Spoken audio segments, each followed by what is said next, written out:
Mas eu quero falar de inflação e de dólar também, aproveitar a sua didática já apresentada no Globo News e como professor. Eu percebo até de pessoas que convivem aqui no mercado financeiro dificuldade de entender o impacto da alta do dólar na vida. Então, às vezes fala, pô, tô investido aí na renda fixa, ganhei 15% ano passado. Falei, cara, mas o dólar subiu, o real perdeu 20% de valor em relação ao dólar, né? Então, se você olhar em relação ao dólar, você perdeu dinheiro, né? Ele falou, não, mas eu não vivo em dólar, meu custo é em real. Pô, mas você acha que o pão que você come, a comida do seu prato, o Netflix que você assina, tudo isso é em real ou em dólar? Né? Então, é, o, eu queria que você falasse um pouco do. Primeiro, como explicar para uma pessoa que talvez não economista ali, como o dólar afeta a vida dessa pessoa e a sua visão sobre inflação, o quanto que isso. Que a gente sabe que a inflação já tem corrido um certo risco, principalmente do lado o lado que ficou mais represado, mas é, quando que isso começa a bater no bolso da população e na opinião pública? Pois é, quando a gente está falando de dólar, o dólar é algo altamente inflacionário, né? Eu lembro, inclusive, na faculdade de economia, eu tinha um professor que dizia: três coisas dão inflação na hora. Lembre-se sempre disso: dólar, diesel e salário mínimo. Porque você acaba tendo um impacto sobre os custos muito relevante que invariavelmente é repassado para os preços. Falando Uhum. especificamente de dólar, puxa, os alimentos, embora o Brasil seja um grande produtor de alimentos, o preço dos alimentos é dolarizado, quer dizer, o produtor de alimentos no Brasil, ele só vende no mercado doméstico se o mercado doméstico estiver pagando preços compatíveis ao patamar do mercado internacional. Quando a gente pensa em alimentos importados, aí é mais fácil ainda, é o caso do trigo, né, do pãozinho, que é sempre um exemplo clássico. Puxa, você importa o trigo vai ser usado para fazer farinha de trigo, para fazer o pão, para fazer as massas, etc. Isso vai bater no custo dos alimentos. E também a gente tem que pensar no caso dos combustíveis também. Os combustíveis têm valores dolarizados. O Brasil, uma parte importante do diesel que é consumido no Brasil vem de fora, né? Aliás, nos últimos 2 a 3 anos aumentou muito a importação de diesel do Brasil proveniente da Rússia, por exemplo, né, por questões mercadológicas, por novas rotas e tal. Então, você acaba tendo impactos sobre o custo de produção de maneira muito evidente, e esse custo, invariavelmente, é repassado para o consumidor. Alimentos e energia me parecem dois canais de contato muito evidentes. Isso sem falar nos insumos que a indústria utiliza, máquinas, diferentes insumos que acabam sendo importados, peças, etc. Imagina, montadoras no Brasil, as peças são invariavelmente importadas.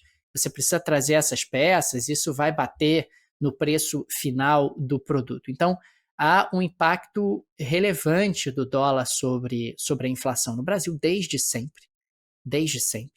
Essa conexão, se você pegar, às vezes, análises da Primeira República, você vê ali impacto do dólar sobre os preços no Brasil, sobre a inflação no Brasil. Isso é algo recorrente. E no Brasil a gente está começando a sentir esse efeito, né? A gente já tem aí um interessamento de aumento de preço do diesel, você já teve aí um aumento de preço de alimentos, e isso, em parte, é reflexo justamente desse dólar que tá mais caro. Então, quando a gente projeta a inflação para esse ano de 2025, acho que os dois grandes pontos de atenção, que embora sejam elementos que estão fora do núcleo, né, os alimentos e energia, mas eles vão influenciar demais. Aliás, tem sido variáveis muito importantes na inflação, não só no Brasil, mundo afora também. Tem que ver como é que vai funcionar, como é que vai se comportar a safra, se a boa safra se confirmar, isso vai dar uma amenizada na inflação, e tem que olhar também como é que o dólar vai se comportar, se esse juro mais alto do Banco Central vai surtir algum efeito, porque, puxa, a gente já está falando aí de um juro ultrapassando a casa dos 13%, com a possibilidade de novas altas no futuro. Puxa, o diferencial de juros deve ter algum efeito sobre o dólar, deve ter algum impacto para saber se a inflação um pouco mais à frente, as projeções de inflação começam a convergir para patamares um pouco mais baixos. Mas isso bate direto na popularidade do governo, né? E é sempre importante destacar uma questão, né? Se a gente olha para o governo Biden, por exemplo, que não fez ali o seu sucessor, a sua sucessora, você tinha um governo que gostava de dizer, poxa, mas o PIB está indo bem, o desemprego está baixo. Ok, e a inflação? Né? A inflação nos Estados Unidos alta acabou minando a popularidade do Biden. E é sempre aquela coisa, quer dizer, se eu estou empregado, é mérito meu. Eu me esforcei, essa é uma percepção geral, né? Eu me esforcei, eu consegui esse emprego, eu estudei. Agora, se a inflação está alta, se o alimento no mercado está caro, é culpa do governo. É culpa do governo. Então, inflação é um negócio que quebra as pernas da popularidade de qualquer governo. O governo agora está um pouco assustado com isso e precisa estar, mas, poxa, esse quadro já vinha se desenhando há algum tempo. Quer dizer, um dólar tão mais alto, os alimentos ali mais altos, em parte por uma demanda aquecida, em parte por algumas quebras de safra, como foi o caso do café e tal. Isso já estava desenhado. Alimentos acabam tendo um comportamento que você observa, uma trajetória se desenhando um pouco antes do movimento acontecer.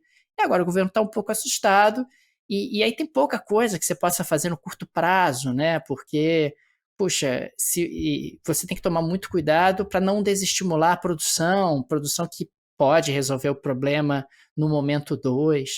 Enfim, isso é algo que está batendo direto na popularidade do governo e parece que é um dos aspectos que ajuda a explicar essa queda de popularidade, porque não há nada que irrite mais as pessoas do que chegar no mercado e não conseguir comprar o que comprava antes.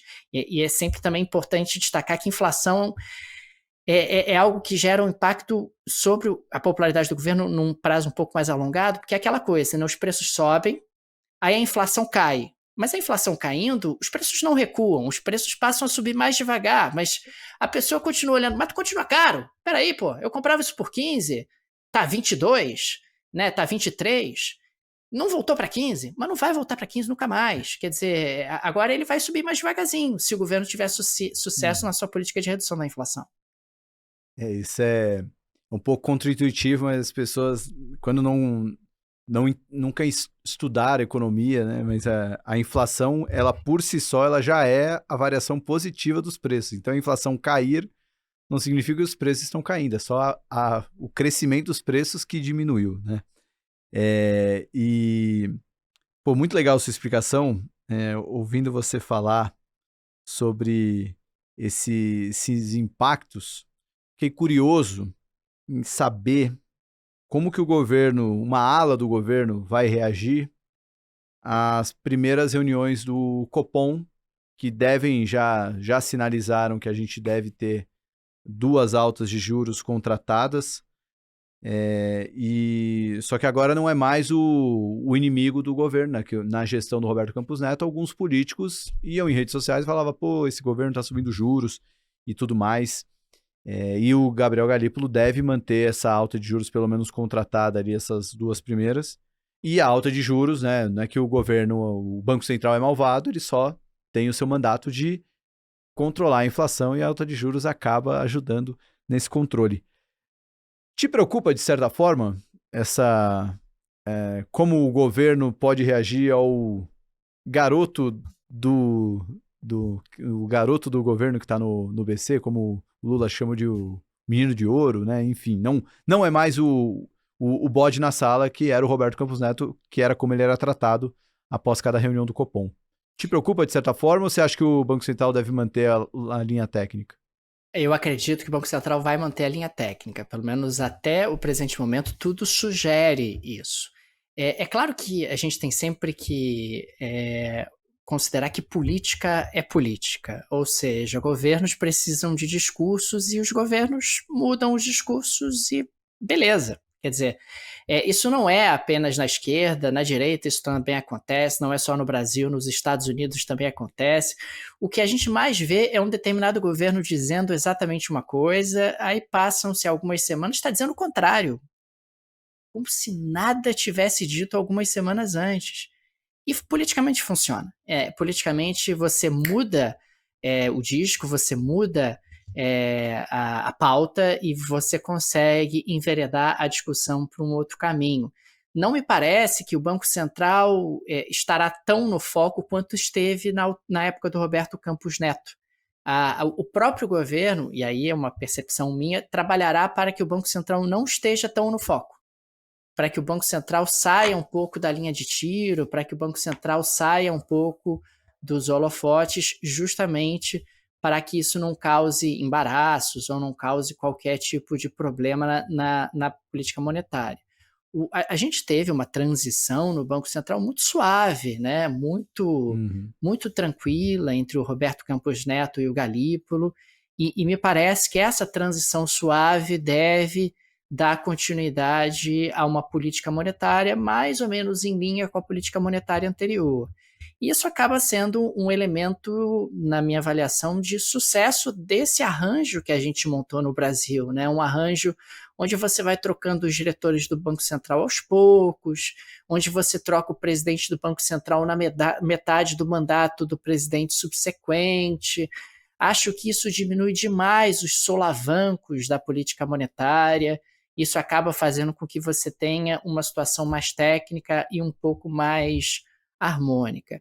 O governo, ele pode gostar ou não da autonomia do Banco Central, mas a autonomia é um fato, e as pessoas que estão ali até o presente momento não deram nenhuma sinalização de que não serão técnicas, inclusive nas decisões das quais elas já participaram, das decisões das quais elas já assinaram, inclusive decisões do Copom e atas do Copom.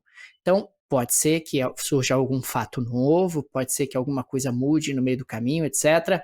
Mas até o presente momento, até onde a vista alcança, na minha avaliação, o cenário mais provável é que o Banco Central siga ali um comportamento um pouco mais técnico, até por conta da questão inflacionária. Quer dizer, você apertar o juro esse ano te dá a esperança de que em 2026 a inflação já esteja num patamar um pouco mais baixo e, quem sabe, o Banco Central já tem aí uma política um pouco mais benigna e menos contracionista nesse sentido. Então, nesse momento, me parece que o Banco Central ele pode ajudar o governo na questão da inflação, que é um elemento que diminui a popularidade do presidente.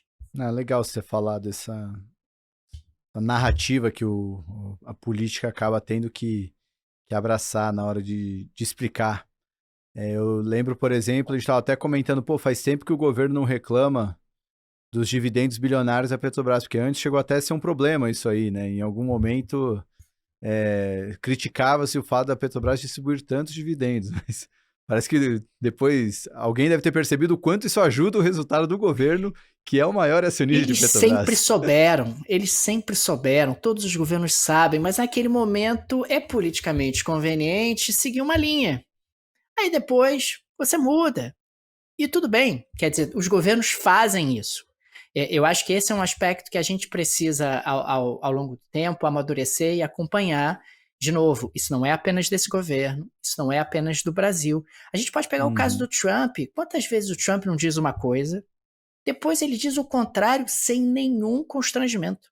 Nenhum constrangimento. Porque você teve uma mudança no contexto que, politicamente, agora favorece a ele apontar numa outra direção. Não, ia até dar um Google aqui enquanto você falava, mas só pegar quantos presidentes a Petrobras teve durante o governo Bolsonaro. Uma porção, né? Então, Verdade. assim, Foi bem tumultuosa a situação por lá. E o Trump, aí você citou o Trump, hoje teve a reunião do Banco Central Americano e na coletiva o presidente do Fed, o Jerome Powell, falou, não, ainda não conversei com o Trump sobre juros. Mas eu fico pensando, mas você tem que conversar com o presidente dos Estados Unidos sobre juros? Tipo, não deveria, né? Não precisaria. Mas aí a mensagem então que ele tá passando, mas eu acho que a mensagem que ele tá passando, Salomão, é justamente essa. Não conversei porque não preciso conversar. Inclusive, não foi não conversei ainda. Pode ser. Né, porque o que ele me parece que ele está sendo pressionado porque o Trump chegou a sugerir que que ele ia falar com o Powell, que ele ia resolver, que ia baixar o juro, não sei o quê. E o Powell, quando faz uma declaração como essa, ele está justamente se posicionando de maneira muito gentil e discreta, como quem diz assim, olha, não conversei. Não conversei. Pode até dizer não conversei ainda, ou não conversei, isso acho que importa pouco, mas uma sinalização de quem diz, ele virou presidente e ele não se mete aqui. Ele não se mete aqui, ele é o presidente, eu cuido do FEG e tá tudo bem, cada um no seu quadrado e seguimos juntos. E separados. Juntos e separados, maravilha. Muito bom. Gostou desse corte, né? Então que tal assistir o episódio completo? Clica aqui e assista ele na íntegra. Ou então você pode clicar aqui e ver mais um corte desse mesmo episódio.